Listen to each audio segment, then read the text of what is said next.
I just changed the belt on the Mercruiser in 1987, and I wanted to give people a little bit of pointer. So standard, if you haven't done this before, this bolt loosens the alternator. You push the alternator up a bit on this glide, but the flywheel will also have to come off in order to get the belt under, so you have to take this belt and this belt off.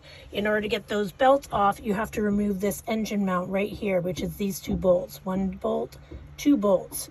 These bolts just basically hold the engine on. So if you can put a scissor lift under the mount right there, so that's the bilge, this is the bottom of the engine.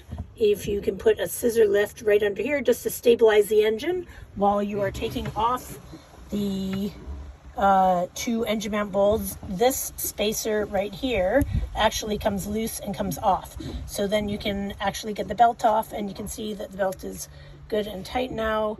I've replaced it with a Mercruiser part. They're much more expensive, but they fit perfectly, and they're about $40. You can get one off Amazon for about $18, but I had to go to a marine store. While I had the wheels off, I did a little scrub of the wheels to make sure there was no burrs or anything in there to degrade the belts. You can also, to loosen this belt off, loosen this bolt here. Basically 5/16 and 1/2 inch bolts and a 9/16 as well. And that's it. Belts are changed, spacers back in. I had to pry up the engine a little bit with a screwdriver on some pieces of wood because I don't have a scissor lift to get that back in, but it's all back together.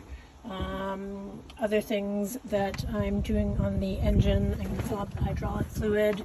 I'm also going to change the distributor caps and the cables because this boat basically hasn't seen the water since 1987.